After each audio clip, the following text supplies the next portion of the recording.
कि बहुत सारे मंदिर में भगवान की स्थापना होती है, मूर्ति की स्थापना होती है, उसका शिलान्यास होता है और उसके बाद वहाँ पे समस्याएं चालू होती है। तो उसका रीजन क्या होता है, उसका कारण क्या होता है? मंदिर में भगवान की स्थापना करने से सिर्फ काम नहीं खत्म होता है, भगवान का भी आशीर्वाद लेना है तो भगवान को भी एक उसके आसपास में एक पॉजिटिव ऊर्जा जनरेट करके देनी पड़ती है।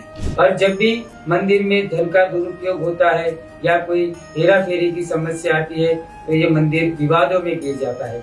आप पूरी इंडियन हिस्ट्री की मंदिर के बारे में देखेंगे तो आपको पता चलेगा कि पुराने 1000-2000 साल पहले के कितने मंदिर आज की तारीख में लाइव में प्रेजेंट में अच्छी कंडीशन में या तो एक रेप्यूटेड पोजीशन में 100 से 150 से ज्यादा नहीं मिलेंगे। तो आपका कहना है ये जो विवादित जगह है, जो सालों से वहाँ पे विवाद चल रहा है, तो उसका भी कहीं ना कहीं कारण ये जगह आप बता रहे हैं?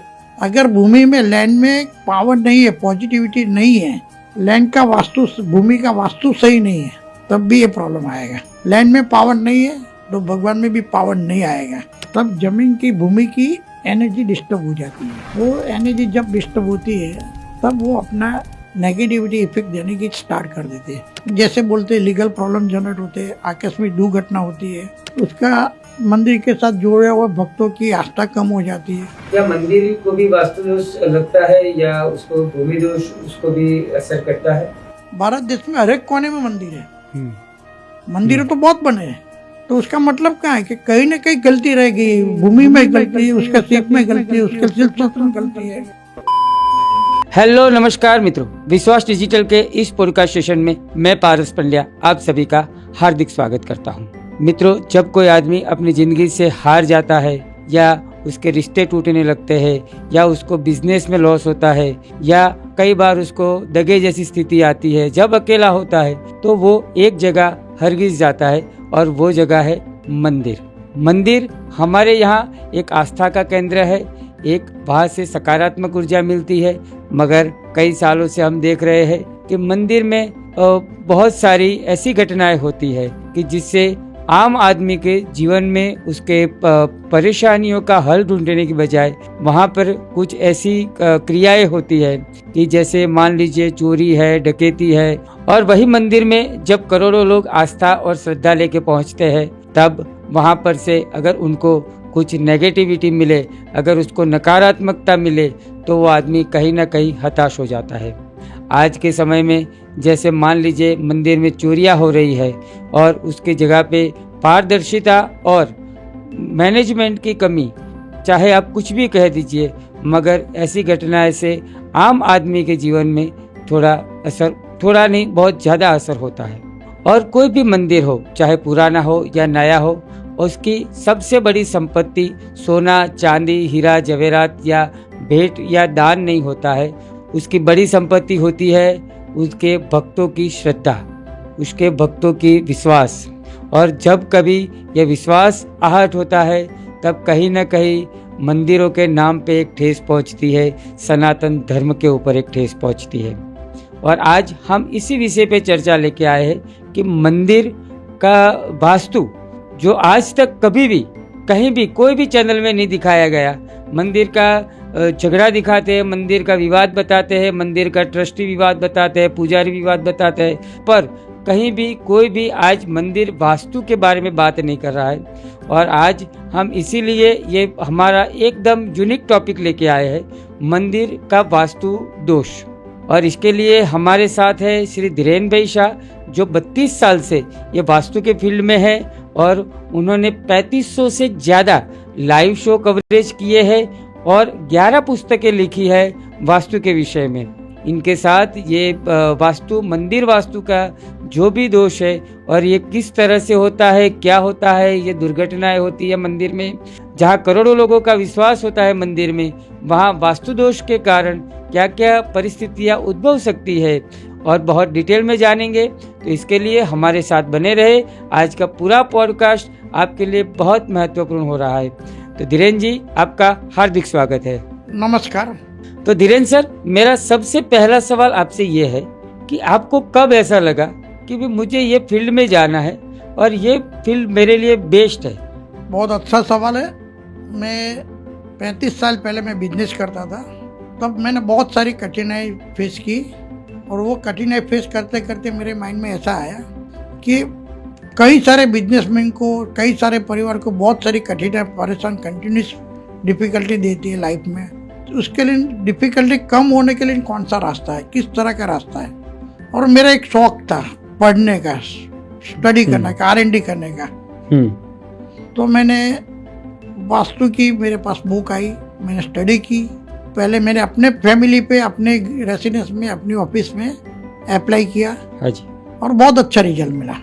बाद में मेरे को ऐसा लगा कि मैं जो बिजनेस कर रहा हूँ उसकी जगह अगर ये लाइन को मैं डेवलप करूँ तो मैं बहुत सारे परिवार को सुखी कर सकता हूँ। खूब सरस। और वो परिवार को सुखी करने की, हैप्पीनेस देने के लिए मैंने ये फील्ड चुना। और कंटिन्यूस उसके स्टडी करके गया, R&D करके गया, प्रैक्टिस करके गया। तब मैंने बहुत सारे रिजल्ट पॉजिटिव लिए, बहुत सारे मैंने नई नई बात देखी जो अपने शास्त्रों में, पहले के शास्त्रों में पढ़ी थी। सिर्फ चीज आगे पीछे करने से पूरी लाइफ चेंज हो जाती है। अगर चीज या तो स्ट्रक्चर अगर गलत डायरेक्शन में हो गया था तो पूरी लाइफ डिस्टर्ब हो जाती है। मैंने देखा है, प्रैक्टिकली देखा है।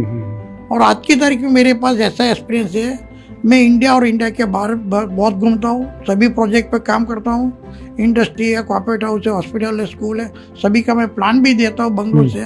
और तब मैंने वो देखा है कि मैं अपनी पार्टी को ऐसा बताता हूँ, आप मेरे को आपके कोई भी बात मत बताइए, आप आपका मैप या तो आपकी जगह पे मेरे को लेके जाइए।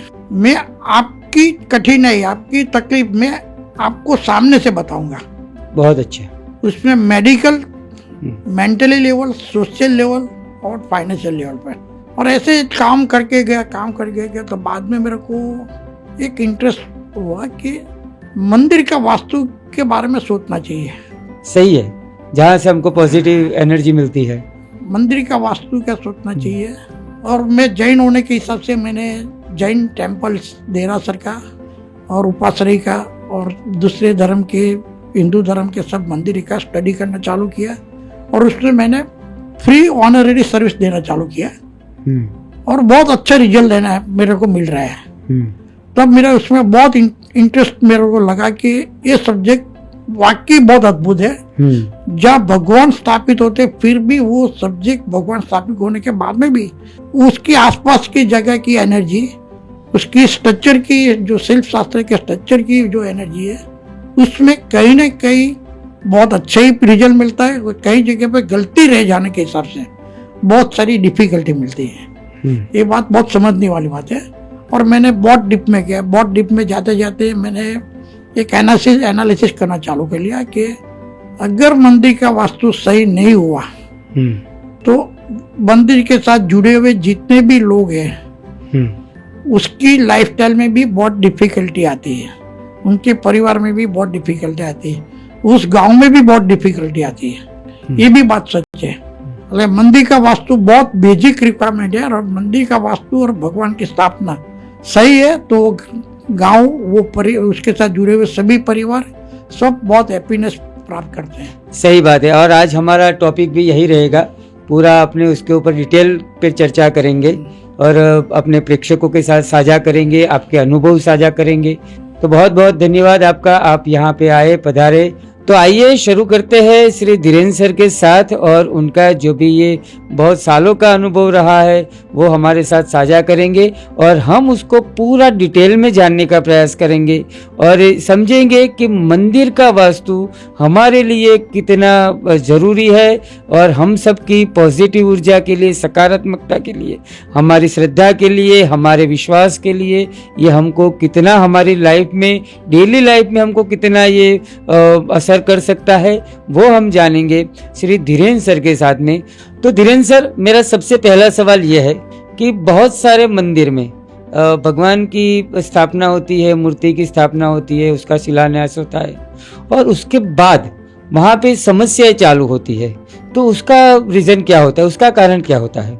बहुत अच्छा सवाल आपने किया। बहुत बेसिक सवाल है कि कई सारे मंदिर और भगवान की स्थापना मंदिर में भगवान की स्थापना जब भी करते हैं, बाद में, उससे पहले और उसके बाद में बहुत सारी कठिनाई आती है, अड़चन आती है, बहुत डिफिकल्टी आती है। तो उसका बेसिक रीजन क्या है, तो उसके बारे में बहुत सारे पॉइंट है। एक पॉइंट नहीं है, एक बात समझ लीजिए, एक पॉइंट नहीं, बहुत सारे पॉइंट है। अभी हर एक पॉइंट पे अपने डिस्कशन करने जाएंगे तो कर सकते हैं, डीपली भी कर सकते हैं, लेकिन एक बेसिक पॉइंट आपको मैं देना चाहूंगा जिसमें मेरी बहुत पकड़ है, उसकी मैं बात करूंगा। मंदिर पहले के समय में ऋषि मुनियों जगह अच्छी है कि गलत है बहुत अच्छी तरह परख के बाद में वो जगह पे मंदिर बनाते थे और आसपास की सिचुएशन को भी स्टडी करते थे। मंदिर बनाने की पहली बात। दूसरी बात, मंदिर के शिल्प शास्त्र और विधि विधान में बहुत आचार विचार बहुत उच्च कोटि का था। अब भाई समय और काल चेंज होने के बाद में कई सारी गलतियां रह जाती है, शिल्प शास्त्र में, विधि विधान में, वास्तु में, भूमि में। और मंदिर बनाने का इतना उत्साह होता है, तब देखते नहीं है कि कौन सी गलती किधर रह गई, क्योंकि स्टडी नहीं करते। मंदिर बना लेते, कठिन आती उसमें फाइनेंशियल फ्लो का किधर से भी एडजस्टमेंट करके भी मंदिर बना लेते, प्रतिष्ठा कर लेते। लेकिन बेसिक पॉइंट ये है कि मंदिर में भगवान की स्थापना करने से सिर्फ काम नहीं खत्म होता है, भगवान का भी आशीर्वाद लेना है तो भगवान को भी एक उसके आसपास में एक पॉजिटिव ऊर्जा जनरेट करके देनी पड़ती है, उसका रिस्पेक्ट रखना पड़ता है, उसके सामने कई सारे आर्थिक सिद्धांतों का पालन करना पड़ता है। ये बेसिक पॉइंट है। अगर इसमें कोई गलती है तो वो गलती किस तरह से आती है वो भी बात समझ लीजिए। मैं सबसे बड़ी बात कहना चाहूँगा, अगर भूमि गलत रहेगी, अगर भूमि में लैंड में पावर नहीं है, पॉजिटिविटी नहीं है, और पॉजिटिविटी बनाने के लिए जो भी उपाय करते हैं उसमें कहीं ना कहीं कसर रह जाती है, तब वो भूमि अपने मुताबिक प्लान बनाएगी, अपने मुताबिक सब कुछ अरेंजमेंट करेगी, वो कठिनाई तब से भुगतने चालू हो जाती है, तब से भुगतने चालू होता है। कहीं मैंने मंदिरों में देखा है कि फाइनेंशियल डिफिकल्टी बहुत सारी आती है, स्टाफ का प्रश्न बहुत सारे आते हैं, कहीं दफे काम कंप्लीट ही नहीं होता है, 5-10 सालों के बाद में भी काम कंप्लीट। तब एक बात बेसिक वो है कि लैंड को सही नहीं होने की, लैंड को पॉजिटिव बनाना चाहिए। ये बात बहुत बेसिक है, ये बात समझ के चलिए। लैंड में पावर नहीं है तो भगवान में भी पावर नहीं आएगा। मेरा स्टेटमेंट बहुत अच्छी तरह समझना, लैंड में पावर नहीं है, लैंड में कोई गलती है, लैंड का वास्तु, भूमि का वास्तु सही नहीं है, 8 दिशाओं सही नहीं है, तब भी ये प्रॉब्लम आएगा। तो आपका कहना है ये जो विवादित जगह है, जो सालों से वहाँ पे विवाद चल रहा है, 1000 साल पहले मंदिर था, फिर मस्जिद था, फिर मस्जिद गया, फिर मंदिर बना, और अभी भी मंदिर बनने के बाद भी अभी एक और विवाद आया है यहाँ पे, तो उसका भी कहीं ना कहीं कारण ये जगह आप बता रहे हैं। एक दूसरी बात भी आपको साथ में मैं बताऊंगा। अपने आपने नाम नहीं बोला, लेकिन मैं नाम भी बोल दूं, आप जो बात करना चाहते हैं, राम मंदिर की बात बता रहे हैं। हाँ जी। राम मंदिर के अलावा भारत देश में कई सारे ऐसे तीर्थ हैं, कई सारे पुराने तीर्थ हैं, उसमें बहुत सारे विवाद भी चल रहे हैं, घपले भी बहुत सारे चल रहे हैं, बहुत सारी डिफिकल्टी भी, और मैनेजमेंट और ट्रस्टियों का कोर्ट केस भी चल रहा है, बहुत सारी जगह पे ऐसे हैं। और आप हिस्ट्री भी देखेंगे ना तो आपको पता चलेगा कि मुगल साम्राज्य से पहले से भी मंदिरों का नाश होना, मैनेजमेंट में कहीं ना कहीं घपले होना, ये सब कंटिन्यूस बनते हैं। अच्छा। तो आप पूरी इंडियन हिस्ट्री की मंदिर के बारे में देखेंगे तो आपको पता चलेगा कि पुराने 1000-2000 साल पहले के कितने मंदिर आज की तारीख में लाइव है। जैसे सोमनाथ मंदिर है अपना, बहुत सारे मंदिर है, सोमनाथ द्वारका है, बहुत सारे मंदिर है, इसमें बहुत, फिर भी आप गिनने जाएंगे ना तो पूरे भारत देश में आज की तारीख में लाइव में, प्रेजेंट में, अच्छी कंडीशन में, या तो एक रेप्यूटेड पोजीशन में 100 से 150 से ज्यादा नहीं मिलेंगे, नहीं मिलेंगे। सही किसी भी जैन धर्म का कि किसी भी धर्म का। ये बहुत समझने वाली बात है हिंदू संस्कृति के लिए। ओके। कहीं ना कहीं एक दूसरी बात भी एक पूछना मैं चाहूँगा आपसे कि धीरेन्द्र जी, ये कोई भी ऐसा मंदिर अपने भारत में है जिसके ऊपर ये कभी कोई दुर्घटना न घटी हो? वास्तु और भूमि के सिद्धांतों के मुताबिक आज की तारीख में बहुत अच्छा मंदिर, उसका एनालिसिस करो तो तिरुपति बालाजी मंदिर है। उसके हर एक सिद्धांत उसके साथ जुड़े हुए हैं। ओके। ये 100% बात सही है, आप टैली कर सकते हैं। मैं जैसे ये बात बता रहा हूँ, जैसे ये सोमनाथ मंदिर पे बहुत सारे हमले हुए और उसको कई बार